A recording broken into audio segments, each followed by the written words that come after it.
오늘의 주요 뉴스입니다. 코로나19 신규 환자가 467명으로 나흘 만에 다시 400명대로 늘었습니다. 정세균 총리는 이번 주가 추가 방역 조치 여부를 결정하는 매우 중요한 때라며 방역 동참을 거듭 당부했습니다. 파우치 미 전염병 연구소장은 남아공 변이 코로나 바이러스가 이미 감염됐던 사람도 재감염될 확률이 매우 높다고 경고했습니다. 미 보건당국은 변이 바이러스 확산에 맞서서 백신 접종 속도를 높이기로 했습니다. 아스트라제네카 백신의 고령층 접종 여부를 놓고 논란이 가열되고 있습니다. 이탈리아는 고령층 접종을 허용한 반면 독일과 프랑스 등은 65세 이상 고령자에게 아스트라 백신을 접종하지 않기로 했습니다. 절기상 입춘인 오늘 아침 서울 기온이 영하 9도 밑으로 떨어지는 등 예년보다 더 추웠습니다. 퇴근길부터 중부지방을 중심으로 많은 눈이 내릴 것으로 보여서 수도권과 강원도, 충북 북부에 대설 예비특보가 내려졌습니다.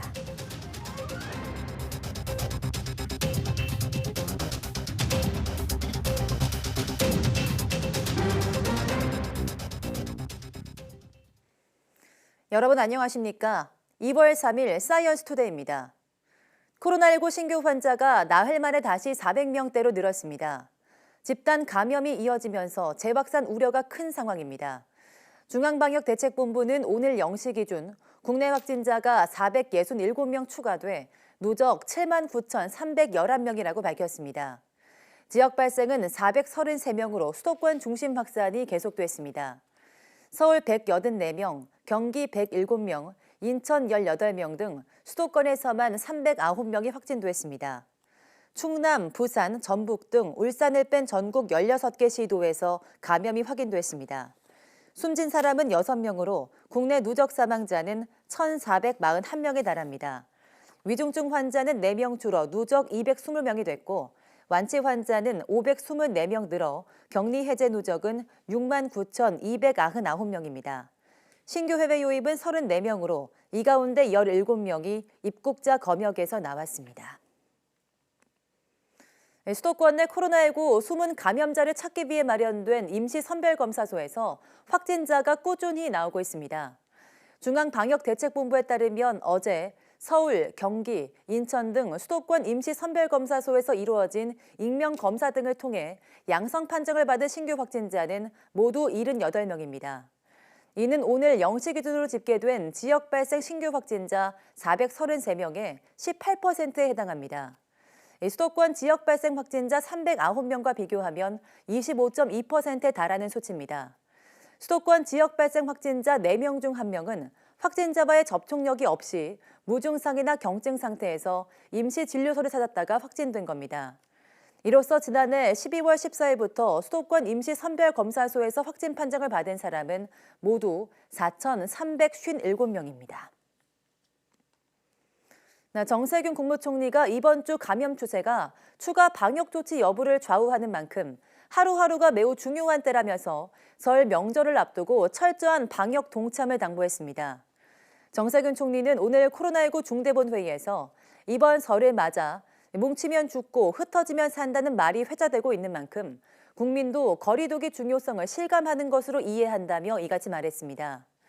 그러면서 지난 추석에 고향을 방문하지 못했던 분들은 아쉬움이 더 크겠지만 올해 설에도 만남보다는 마음으로 함께하는 것이 가족을 위한 배려이자 사랑이라고 강조했습니다.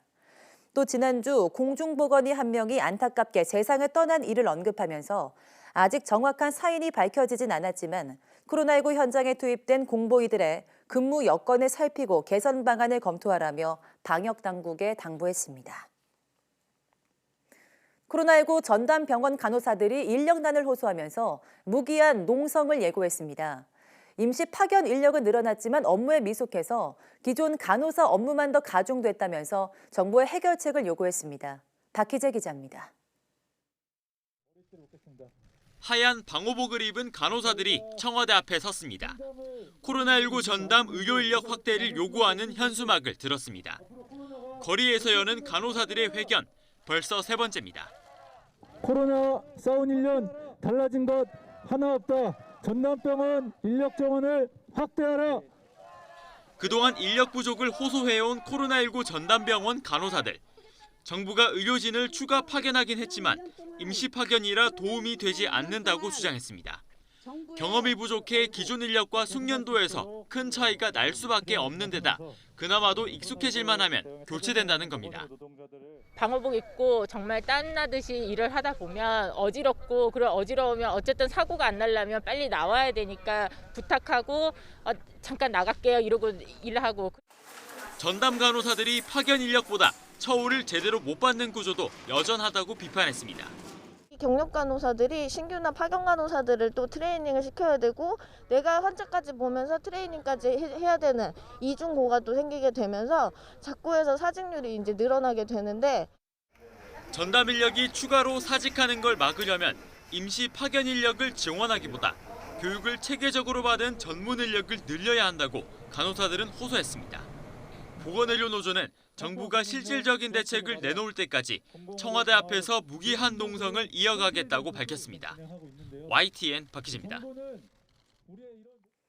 코로나19 집단 감염이 발생한 서울 남부교도소에서 전수검사를 진행한 결과 수용자 전원이 음성으로 판정됐습니다. 법무부는 어제 영월 교도소로 옮겨진 42명을 포함해서 남부교도소 수용자 900여 명을 전수검사한 결과 전원이 음성 판정을 받았다고 밝혔습니다. 직원도 휴무 등으로 검사를 받지 않은 30여 명을 제외하고 모두 음성이 나왔고 전국 다른 교정시설에서도 추가 확진자는 발생하지 않았습니다. 법무부는 검사받지 않은 직원들은 별도로 검사하고 전수검사도 조만간 다시 진행할 예정입니다. 법무부 관계자는 서울 동부구치소처럼 3일마다 전수검사하는 방안을 검토 중이라며 방역당국과 협의해 결정할 방침이라고 설명했습니다. 정부가 사회적 거리 두기 단계를 연장한다고 발표한 뒤 자영업자들의 반발이 거세지고 있습니다. 특히 노래 연습장 업주들이 영업시간 연장과 지원 현실화를 요구하면서 집회를 열었는데 물리적인 충돌까지 발생했습니다. 이문석 기자입니다. 대전 노래연습장 업주들이 시장 집무실에 올라가려다 경찰에 막혀 몸싸움을 벌입니다. 밤 9시 이후 영업 중단이 연장돼 생존을 위협받고 있다며 대책을 요구했습니다. 최근 정부와 대전시는 노래 연습장에 대해 식당, 카페 등 다른 영업 제한 업종과 똑같은 액수를 지원하기로 했습니다. 노래 연습장 업주들은 낮 영업과 밤 9시 이후 포장 판매가 가능한 업종과 같은 기준을 적용하는 건 문제라고 반발했습니다. 식당들 9시까지 하는 데는 아무 의미 없어요. 거기는 상관이 없어. 어느 정도 유지가 되니까. 노래방은 유지가 안 되잖아요. 실제로 한 업주는 3개월간 손님이 20여 팀에 불과하다고 출입자 명부를 내밀었습니다. 월세만이라도 낼 수 있게 영업시간을 연장해달라며 집회에서 머리를 삭발했습니다. 영세 자영업자를 1년을 이렇게 묶었으면은 거기에 맞는 보상을 해주는 게 맞습니다. 이 길거리에 다 내몰리게 생겼는 사람들을 구제해줄 방법을 찾아야 되는 게 정부고, 우리도 세금 내는 시민입니다. 전북 여행업체들도 도청 앞 집회를 여는 등 전국에서 생존권 보장을 요구하며 자영업자들 반발이 커지는 상황입니다. 대한당구장협회와 PC카페 대책연합회 등 16개 중소상인 자영업단체는 정부의 거리두기 연장 발표를 규탄하는 공동성명을 발표했습니다. 밤 9시 영업 제한 조치가 형평성도 업종별 특성도 무시한 무책임한 자영업자 죽이기 대책이며 중소상인 포기 선언이라고 주장했습니다.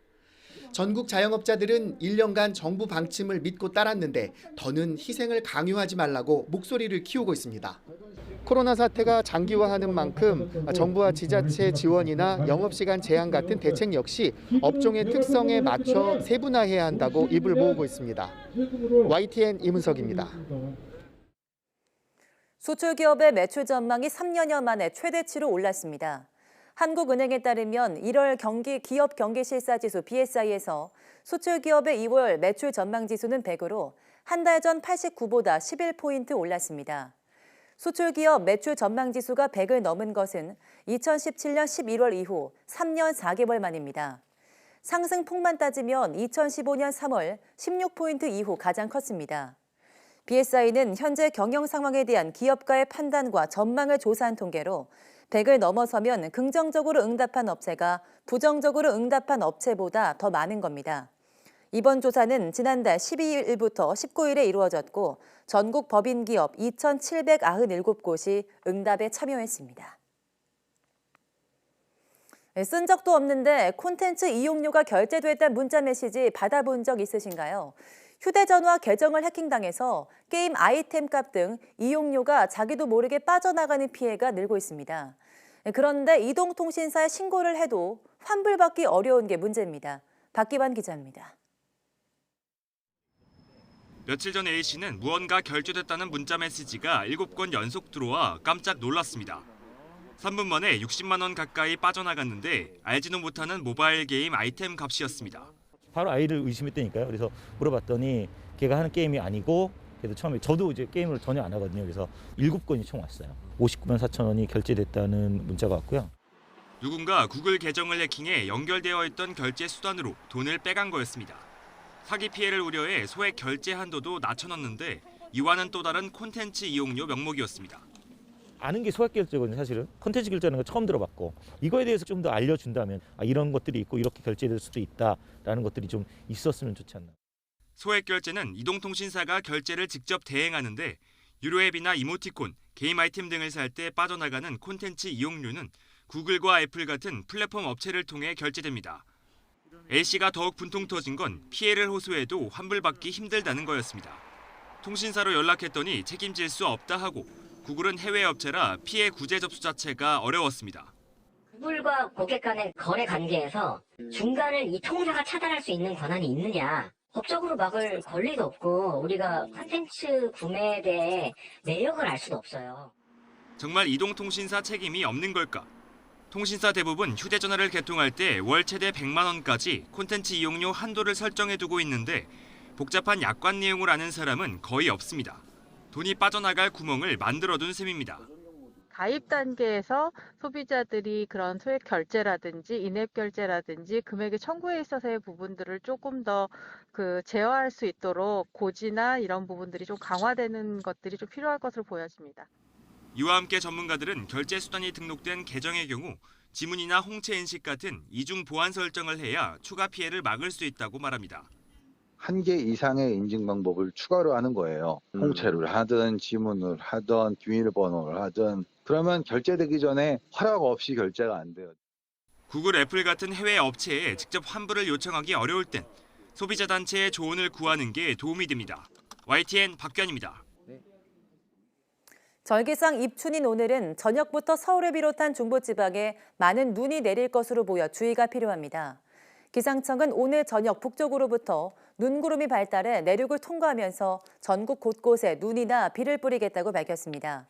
서울은 오후 6시 무렵부터 눈이 시작돼 밤 9시 이후부터는 눈발이 굵어지면서 폭설이 예상되며 경기 동부와 강원도 내륙에는 5에서 15cm의 큰 눈이 내리겠습니다. 또 경기 서부 등 수도권과 충북 북부, 경북 북동 산간에도 최고 10cm의 많은 눈이, 그 밖의 내륙에도 1에서 5cm의 눈이 예상됩니다. 기상청은 영하권 추위 속에 눈이 내일 새벽까지 이어지면서 도로 곳곳이 빙판으로 변할 것으로 우려된다며 주의를 당부했습니다.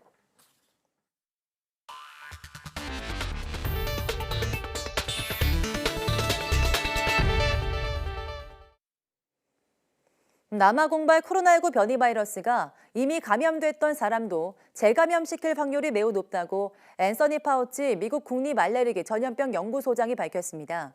영국에선 남아공발 변이 바이러스가 자연적으로 발생했다고 추정되는 사례가 발견된 8개 지역 주민 8만 명을 대상으로 방문 검사에 들어갔습니다.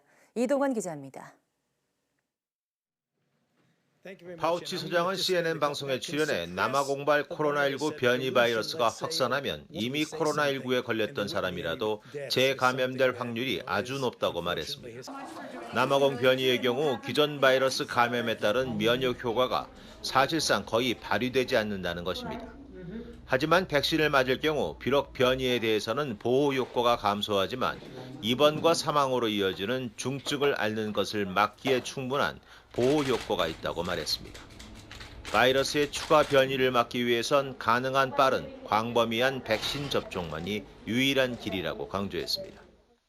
And if you stop their replication by vaccinating widely and not giving the virus an open playing field to continue to respond to the pressures that you put on it, you will not get mutations.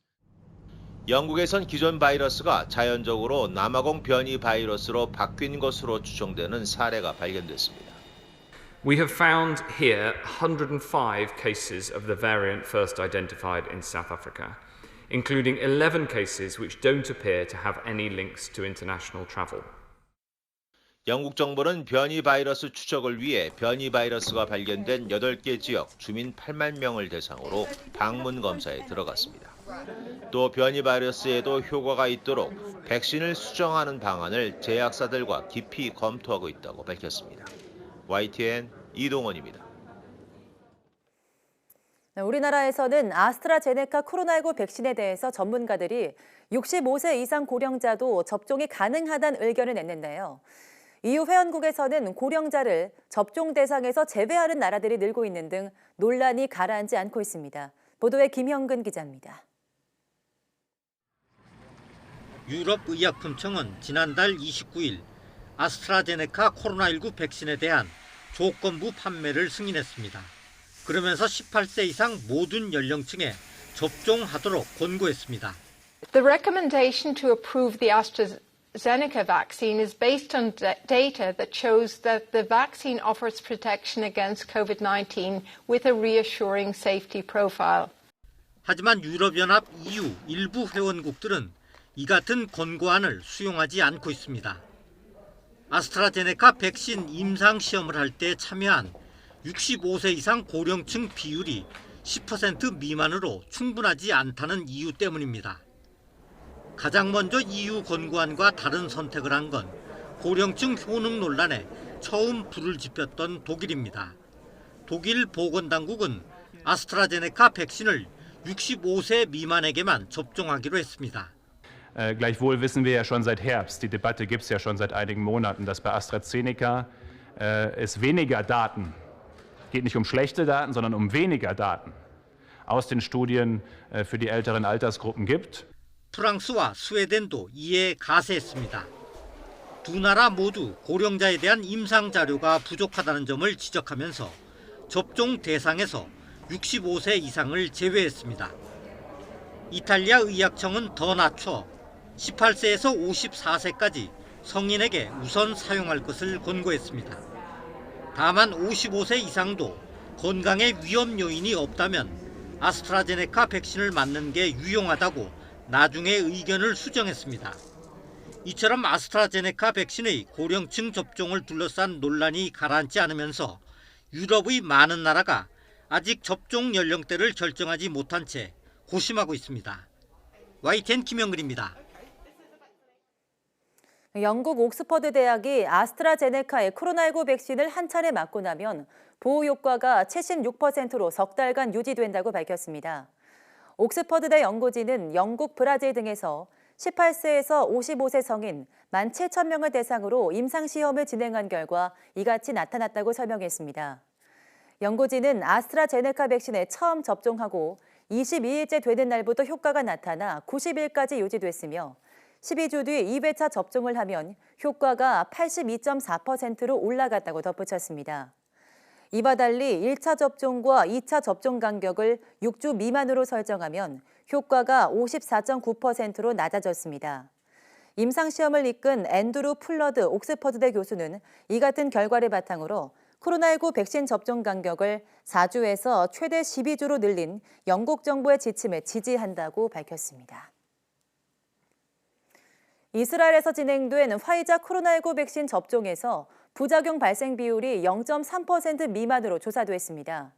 이스라엘 보건부는 1차 접종을 마친 276만 7천여 명을 조사한 결과 6,500여 건의 부작용이 보고돼 부작용 발생 비율이 0.24%였다고 밝혔습니다. 또 2차 접종자 137만 7천여 명 중 부작용을 호소한 사람은 3,500여 명으로 부작용 비율이 0.26%였다고 덧붙였습니다. 이스라엘 보건부는 백신 부작용이 대부분 가볍거나 빨리 지나갔다고 밝혔습니다. 1차 접종 후 부작용으로 입원 치료를 받은 건수는 100만 명당 17명, 2차 접종의 경우 100만 명당 3명에 불과했다고 보건부는 설명했습니다. 전 세계적으로 코로나19 백신의 부작용에 관한 대규모 조사는 이번이 처음입니다. 러시아가 자체 개발한 코로나19 백신 스푸트니크 V의 3단계 임상시험 결과가 국제의학학술지 랜싯에 실렸습니다.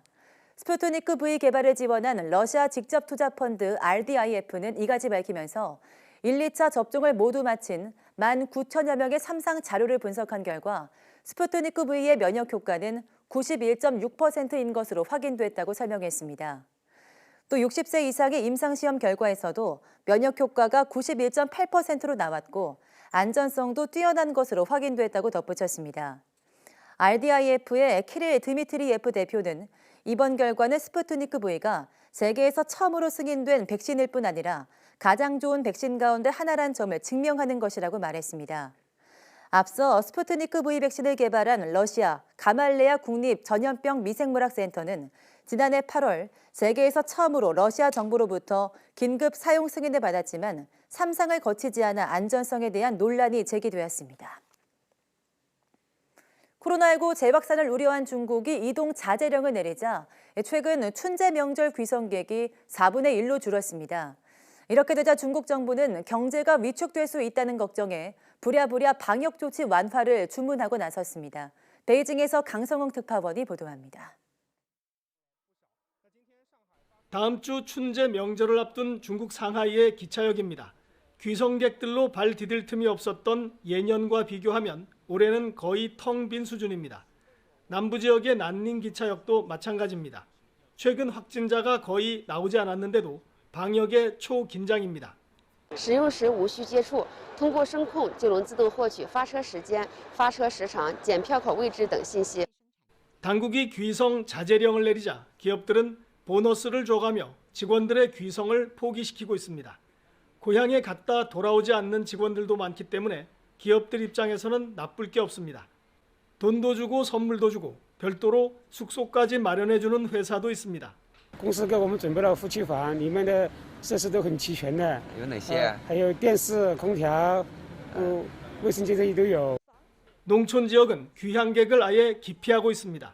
최근 확진자가 발생한 헤이룽장성에서는 명절을 쇠러 온 사람의 집 문을 아예 봉쇄해버렸습니다. 이런 극단적 방역 조치로 올해 귀성객은 코로나가 없었던 2019년 대비 60%로 떨어질 걸로 예상됐습니다. 실제 춘제 운송이 시작된 최근 3일간 철도 여객은 코로나19가 있었던 지난해보다도 75% 급감했습니다. 매년 소비 활성화의 기폭제가 됐던 춘제 대이동의 특수가 사실상 사라지게 된 겁니다. 간신히 회복 중인 소비가 다시 얼어붙게 되자 중국 당국은 부랴부랴 방역 완화에 나섰습니다. 层层加码和一刀切，既是一种懒政，也是对宝贵防疫资源的浪费。 우선 각 지역에서 귀성객을 막지 못하게 하고 무리한 핵산 검사나 격리는 금지시켰습니다.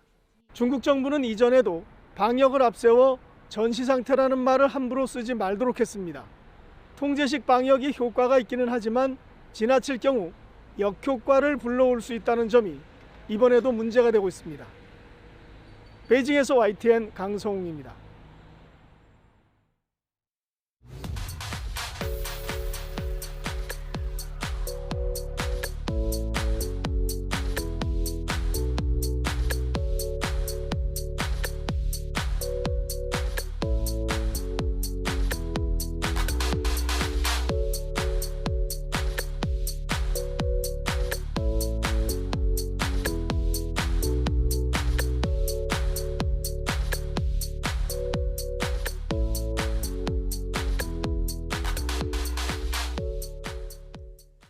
오늘은 봄이 시작되는 의미의 절기 입춘입니다.